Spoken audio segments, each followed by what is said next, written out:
નમસ્કાર મિત્રો, આગળ જોયું તો આપણે કુદરતમાં પ્રવર્તતા બળો, જેમાં બે ટોપિકની ચર્ચા કરી હતી, ગુરુત્વાકર્ષણ બળ અને વિદ્યુત ચુંબકીય બળ. હવે આગળના બે બળ જોવાના છે, બીજા બાકી છે જે આપણે કે પ્રબળ ન્યુક્લિયર બળ અને નિર્બળ બળ.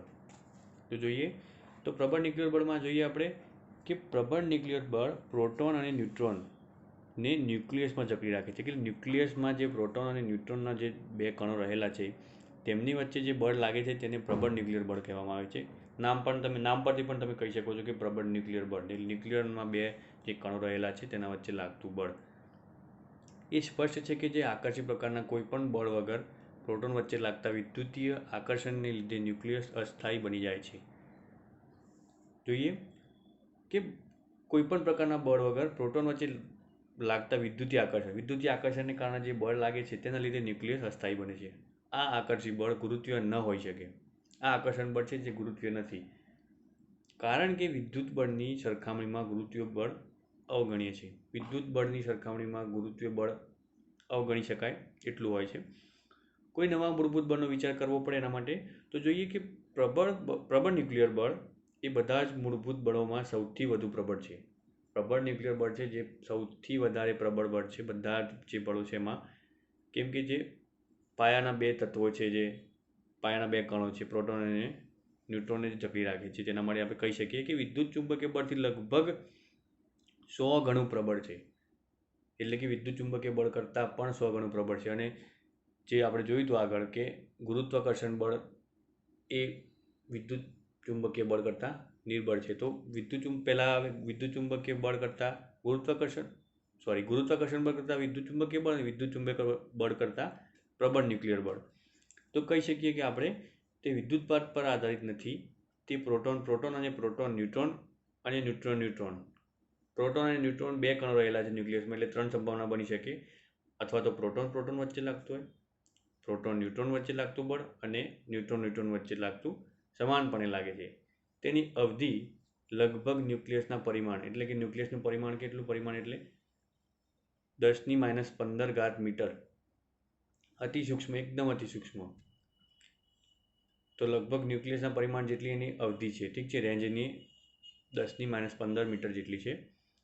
તે ન્યુક્લિયસમાં સ્થાયીપણા માટે જવાબદાર છે. અત્રે નોંધવાનું એ છે કે ઇલેક્ટ્રોન આ બળ અનુભવતો નથી. ઇલેક્ટ્રોન ન્યુક્લિયસની બહારની કક્ષામાં ગતિ કરે છે, તો આ બળ તે અનુભવતો નથી. તો તે છતાં આધુનિક શોધોએ દર્શાવ્યું કે પ્રોટોન અને ન્યુટ્રોન પણ ક્વાર્ક્સ તરીકે ઓળખાતા મૂળભૂત ઘટકોના બનેલા છે. ક્વાર્ક્સ એટલે કે આપણે આજ સુધી ખબર હતી કે મૂળભૂત પાયાના કણો છે પ્રોટોન, ન્યુટ્રોન અને ઇલેક્ટ્રોન ના, પણ એના કરતાં પણ એમ અત્યારે આધુનિક શોધોએ દર્શાવ્યું છે કે પ્રોટોન પણ ક્વાર્ક્સનો બનેલો છે. તો આપણે કહી શકીએ કે પદાર્થ છે તે પદાર્થ અણુઓનો બનેલો છે, અણુઓ પરમાણુઓના બનેલા છે, પરમાણુઓમાં પણ ઇલેક્ટ્રોન, પ્રોટોન અને ન્યુટ્રોન આવે, અને એક લાઈન કહી શકીએ આપણે છેલ્લા જેમાં ક્વાર્ક્સ આવે, પાયાનો કણ. આગળ ચોથું બળ છે નિર્બળ ન્યુક્લિયર બળ. એનો બીજો નિર્બળ એટલે કે વીક. તો એ પણ કહી શકીએ કે વીક ન્યુક્લિયર બળ. એ માત્ર ન્યુક્લિયર પ્રક્રિયાઓ જેવી કે ન્યુક્લિયસમાંથી બીટા કણોના ઉત્સર્જન દરમિયાન જોવા મળે છે. એટલે કે ન્યુક્લિયસમાંથી બીટા કણો જ્યારે ઉત્સર્જન પામે છે તે દરમિયાન જોવા મળે છે. આ બીટા કણના ઉત્સર્જન દરમિયાન ન્યુક્લિયસમાં ઇલેક્ટ્રોન અને વિદ્યુતભારિત વિહીન એવા ન્યુટ્રિનો કણનું ઉત્સર્જન કરે છે. એટલે કે ન્યુક્લિયસમાંથી છૂટા પડતા બીટા કણને ન્યુટ્રિનો પણ કહેવામાં આવે છે, જેથી કહી શકાય કે ન્યુટ્રિનોનું ઉત્સર્જન કરે છે. અને વીક ન્યુક્લિયર બળ એ ગુરુત્વાકર્ષી બળ કરતાં પ્રબળ પરંતુ સ્ટ્રોંગ ન્યુક્લિયર બળ કરતાં અને વિદ્યુત ચુંબકીય બળ કરતાં નબળું હોય છે. એટલે કે ગુરુત્વાકર્ષણ બળ કરતાં પ્રબળ હોય છે અને બાકીના બે બળ છે જે કે વિદ્યુત ચુંબકીય બળ અને સ્ટ્રોંગ ન્યુક્લિયર બળ એટલે કે પ્રબળ ન્યુક્લિયર બળ કરતાં વીક છે, એટલે કે નબળું છે. વીક ન્યુક્લિયર બળની અવધિ અત્યંત સૂક્ષ્મ એટલે કે 10⁻16 મીટરના ક્રમની છે. 10⁻16 મીટરનો ક્રમની તેની રેન્જ છે. આગળ જોઈએ બળોના એકાકીકરણ તરફ. આગળ આપણે જોવાનું છે, આગળ જોતા પહેલાં આપણે એક જે કોષ્ટક છે એ જોઈ લઈએ કે કુદરતમાં પ્રવર્તતા મૂળભૂત બળો. તો જેમ કે આપણે વાત કરી, પહેલું બળનું નામ સાપેક્ષ પ્રબળતા, અવધિ, રેન્જ એની, અને કોની કોની વચ્ચે પ્રવર્તે છે. તો ગુરુત્વાકર્ષણ બળ છે જેની સાપેક્ષ પ્રબળતા છે 10⁻38, જેની અવધિ છે અનંત સુધી, જે બધા જ વિશ્વના બધા જ પદાર્થો પર લાગે છે. વીક ન્યુક્લિયર બળ કે જેની સાપેક્ષ પ્રબળતા 10⁻13, અતિ સૂક્ષ્મ ન્યુક્લિયર પરિમાણ પણ ઓછું, 10⁻16 મીટર. કેટલાક મૂળભૂત કણો ખાસ કરીને ઇલેક્ટ્રોન અને ન્યુટ્રોન એટલે ઇલેક્ટ્રોન અને ન્યુટ્રોન વચ્ચે લાગે છે. વિદ્યુત ચુંબકીય બળ 10⁻2, આ પણ અનંત અવધિ છે. આની પણ 10⁻2 એની પ્રબળતા છે અને વિદ્યુત ભારિત કણો વચ્ચે લાગે છે. પ્રબળ ન્યુક્લિયર બળ સાપેક્ષ પ્રબળતા 1, સૂક્ષ્મ ન્યુક્લિયર સાઇઝનું હોય છે કે ન્યુક્લિયસની અંદર જ લાગે છે એટલે કે સૂક્ષ્મ ન્યુક્લિયર સાઇઝનું હોય છે. 10⁻15 મીટર તેની અવધિ છે. કોની વચ્ચે પ્રવર્તે છે? તો ન્યુક્લિયોન્સ અને ભારે પ્રાથમિક કણો, જેમ કે આપણે જોયું આગળ. હવે આગળ જોવાનું છે કે આગળ એક છેલ્લો ટોપિક છે બળોનું એકાકીકરણ. તો એમાં જોઈએ આપણે, એમાં પણ એક કોષ્ટક જ જોવાનું છે આપણે. એના પહેલાં એક જોઈ લઈએ કે આર્સ્ટેડ અને ફેરાડેની પ્રયોગ શોધોએ દર્શાવ્યું કે વિદ્યુત અને ચુંબકીય ઘટનાઓ સામાન્યતઃ એકબીજાથી અલગ પાડી શકાય નહીં. વિદ્યુત અને ચુંબકીય ઘટનાઓને જે સામાન્ય રીતે અલગ પાડી શકાય એવી હોતી નથી. તો મેક્સવેલની પ્રકાશ અને વિદ્યુત ચુંબકીય તરંગ, પ્રકાશ એ વિદ્યુત ચુંબકીય તરંગ છે જે મેક્સવેલે શોધ્યું હતું. તેણે વિદ્યુત ચુંબકત્વ અને પ્રકાશશાસ્ત્રને એકત્રિત કર્યા, જેની આ શોધના કારણે વિદ્યુત ચુંબકીય અને પ્રકાશશાસ્ત્ર એટલે કે ઓપ્ટિક્સ અને ઇલેક્ટ્રોમેગ્નેટિક ફોર્સ,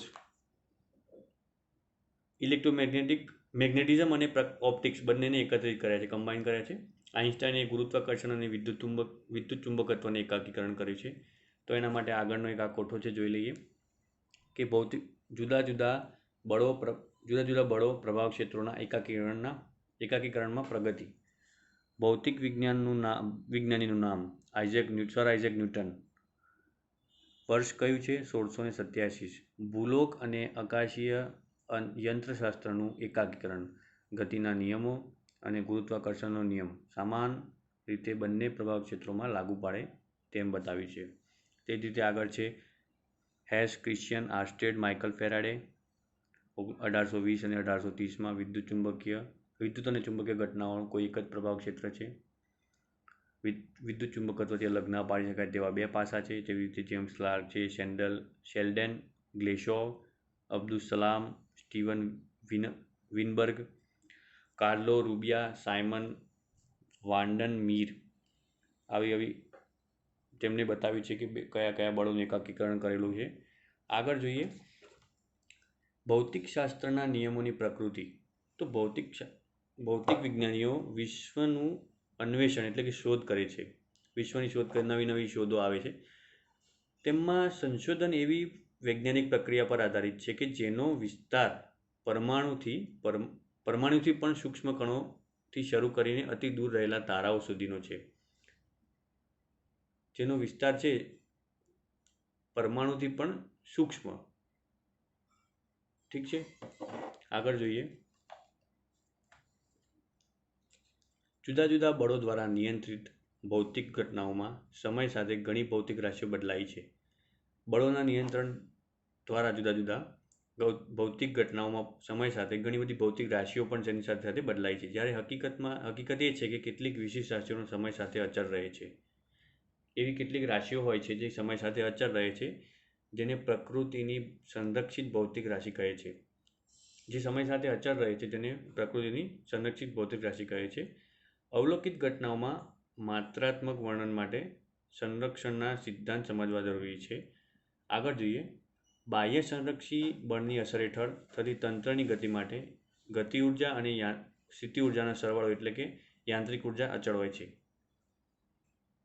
આ બાબત એક વધુ પ્રચલિત ઉદાહરણ ગુરુત્વ ક્ષેત્રમાં મુક્ત પતન પામતો પદાર્થ.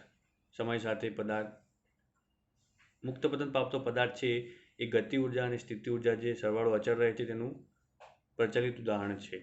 સમય સાથે પદાર્થની ગતિ ઉર્જા અને સ્થિતિ ઉર્જામાં બંને સતત બદલાય છે, પરંતુ તેમનો સરવાળો અચળ રહે છે. ગતિ ઉર્જા અને સ્થિતિ ઉર્જા સતત બદલાતી રહે છે, પણ જ્યારે તેમનો સરવાળો કરવામાં આવે ત્યારે સરવાળો તેમનો અચળ જ રહે છે. સ્થિર સ્થિતિ ઉર્જામાં મુક્ત પતન પામતો પદાર્થ પૃથ્વીની સપાટીને અથડાય છે. તે અગાઉની ક્ષણે તેની બધી જ સ્થિતિ ઉર્જા ગતિ ઉર્જામાં રૂપાંતર પામે છે. સંરક્ષી બળ પૂરતા સીમિત અને નિયમની અલગ કરેલા તંત્ર માટે ઉર્જા સંરક્ષણના વ્યાપક નિયમ કે જે થર્મોડાયનેમિક્સનો પ્રથમ નિયમનો પાયો છે. આગળ જોઈએ કે ભૌતિક વિજ્ઞાનમાં ઉર્જાની સંકલ્પના કેન્દ્ર સ્થાને છે. બધી જ ભૌતિક પ્રણાલીઓ માટે ઉર્જાની અભિવ્યક્તિ કરી શકાય છે. ઉષ્મા ઉર્જા, યાંત્રિક ઉર્જા, વિદ્યુત ઉર્જા વગેરે તમામ ઉર્જાના રૂપાંતરો ધ્યાનમાં લઈએ તો એવો નિષ્કર્ષ તારવી શકાય કે ઉર્જાનું હંમેશા સંરક્ષણ થાય છે. ઉર્જાનો નાશ પણ શક્ય નથી કે ઉત્સર્જન અને વિનાશ પણ શક્ય નથી. ઉર્જાનું માત્ર એક સ્વરૂપમાંથી બીજા સ્વરૂપમાં રૂપાંતર થાય છે અને પૃથ્વી પર ઉર્જાનો જથ્થો હંમેશા અચળ રહે છે. આને ઉર્જા સંરક્ષણનો નિયમ કહેવામાં આવે છે.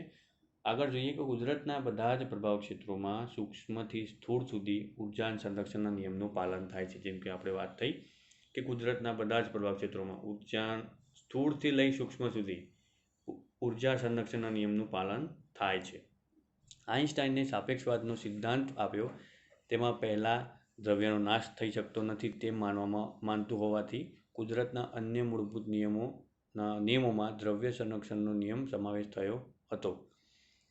આ નિયમો ઉપયોગમાં લેવાતા નિયમોમાં મહત્ત્વનો આજે પણ છે. જે આઈન્સ્ટાઈનનો સિદ્ધાંત છે E=mc², જે આજે પણ ખૂબ જ ઉપયોગી છે અને ખૂબ જ જરૂરી છે. તો જેમાં જોઈએ આપણે આગળ કે આવી પ્રક્રિયાઓમાં પ્રક્રિયક અણુની કુલ બંધન ઉર્જા નિપજ એટલે કે જે પ્રક્રિયા થાય ને જે આપણને રિઝલ્ટ મળે એને નિપજ કહેવામાં આવે છે. નિપજ અણુઓની બંધન ઉર્જા કરતાં ઓછી હોય છે. એટલે પ્રક્રિયક અણુઓની બંધન ઉર્જા અને નિપજ અણુઓની બંધન ઉર્જા કરતાં ઓછી હોય છે. તો આ પ્રક્રિયા દરમિયાન ઉર્જાનો તફાવત ઉષ્મા સ્વરૂપે ઉદ્ભવે છે. કોઈ પ્રક્રિયા થાય રાસાયણિક પ્રક્રિયા તો તેમાં ઉર્જાનો તફાવત ઉષ્મા સ્વરૂપે ઉદ્ભવે છે. તો તે ઉષ્માક્ષેપક એટલે ઉર્જા મળે છે આપણને ઉષ્મા મળે છે તો ઉષ્માક્ષેપક કહેવાય. અને તેનાથી ઉલટું કે જે ઉષ્માનું શોષણ થાય તો તેને ઉષ્મા શોષણ પ્રક્રિયા કહેવાય છે. આગળ જોઈએ જેમ કે આપણે વાત કરી આઈન્સ્ટાઈનનો સિદ્ધાંત મુજબ દળ એટલે કે એમ કોઈપણ પદાર્થનું દળ સમતુલ્ય ઉર્જા E તો E=mc² સૂત્ર વડે આપવામાં આવે છે. જ્યાં c શૂન્ય અવકાશમાં પ્રકાશની ઝડપ છે જેનું મૂલ્ય છે 3×10⁸ મીટર પર સેકન્ડ. તો 3 લાખ મીટર પર સેકન્ડ જેનું મૂલ્ય છે cનું. ન્યુક્લિયર પાવર જનરેટરોમાં પરમાણુ વિસ્ફોટોમાં આ મુક્ત ઉર્જા મુક્ત થતી હતી. જેમ કે તમે જોયું હશે હિરોશીમા અને નાગાસાકીમાં પરમાણુ બોમ્બ ફોડવામાં આવ્યો હતો. તો ન્યુક્લિયર પ્રક્રિયાઓમાં દળ ઉર્જામાં રૂપાંતરિત થાય છે. તેમાંથી એટલું બધું રેડિયેશન થયું હતું જેની અસર આજે પણ છે. તો તેમાંથી ઉર્જા હજી પણ સતત નીકળ્યા કરે છે. દળમાંથી ઉર્જામાં રૂપાંતર થાય છે તેમ કહી શકાય. ઉર્જા એ અદિશ રાશિ છે, પરંતુ બધી રાશિઓ અદિશ હોવું જરૂરી નથી. રાશિઓના બે પ્રકાર હોય, અદિશ અને સદિશ. દિશા અને મૂલ્ય હોય તો તેને સદિશ રાશિ કહેવાય અને ખાલી મૂલ્ય હોય તેને અદિશ રાશિ કહેવાય. તો આગળ જોઈએ ન્યૂટનના નિયમની વાત કરવામાં આવી છે કે અલગ અલગ કરેલા તંત્રો કુલ રેખીય વેગમાન અને કુલ કોણીય વેગમાન સંરક્ષિત ભૌતિક રાશિઓ છે. આ નિયમો યંત્રશાસ્ત્રમાં ન્યૂટનની ગતિના નિયમ પરથી મેળવી શકાય છે, પરંતુ યંત્રશાસ્ત્ર સિવાય અન્ય ભૌતિક વિદ્યાશાખાઓમાં આ નિયમનું પાલન થાય છે. ન્યૂટનના નિયમ પાલન થતું ન હોવાથી તેવા પ્રભાવ ક્ષેત્રો બધા જ પ્રભાવ ક્ષેત્રોમાં જળવાતા સંરક્ષણના નિયમને કુદરતના મૂળભૂત નિયમો કહે છે. કુદરતના મૂળભૂત નિયમોમાં આ પણ આવે છે ઉર્જા સંરક્ષણનો નિયમ, વેગમાન સંરક્ષણનો નિયમ, જેની વાત આગળ કરશું આપણે. હવે જોઈએ કે ઉર્જા અને વેગમાન સંરક્ષણના નિયમો ઉપયોગ કરીને 1913માં વુલ્ફગેંગે પાઉલીએ 1900 થી 1958 લખ્યું છે વચ્ચે અંદર બીટા ક્ષય દરમિયાન ઇલેક્ટ્રોનના ઉત્સર્જન સાથે એક નવો કણ કે હવે જે ન્યુટ્રિનો કહેવાય છે તે પણ ઉત્સર્જિત થાય છે. આગળ એક વાત કરી આપણે વીક ન્યુક્લિયર બળમાં કે બીટા કણના ઉત્સર્જનને જે બીટા કણ ન્યુક્લિયસમાં છૂટો પડે છે તેને ન્યુટ્રિનો પણ કહેવાય છે તેવી સાચી આગાહી કરી હતી. આગળ ઉદાહરણ તરીકે કુદરતના નિયમો એક સમય સાથે બદલાતા નથી તેનું મહત્વનું અવલોકન છે. આજે પણ તમે પ્રયોગશાળામાં એક પ્રયોગ કરો છો અને એક વર્ષ બાદ આ જ પ્રયોગનું પુનરાવર્તન કરો છો, બંને વખત મળેલા પરિણામો સમાન જ હોવા જોઈએ એવું જણાય છે. આગળ જોઈએ વધુ સ્પષ્ટ રીતે કહીએ તો કુદરતના નિયમો સમગ્ર વિશ્વમાં સમાન છે, પરંતુ હા તમે એક ધ્યાન રાખો કે જુદી જુદી પરિસ્થિતિ અને જુદા જુદા સ્થળો કારણે સ્થળોને કારણે કોઈ ઘટના જુદી જુદી થઈ શકે છે. જેમ કે ચંદ્ર પર તમે જાઓ તો તમારું વજન અત્યારે 60 કિલો છે, તો ચંદ્ર પર જઈને 10 કિલો થઈ જશે. એટલે કે ત્યાં ગુરુત્વાકર્ષણનું મૂલ્ય ઘટી જશે, એટલે વજનમાં તમારા દળમાં ફરક પડી જશે. વજન નહીં, તમારું દળ અહીંયા 60 કિલોગ્રામ હશે, તો ચંદ્ર પર જઈને તે 10 કિલોગ્રામ થઈ જશે, છઠ્ઠા ભાગનું, એટલે 1/6 ગણું.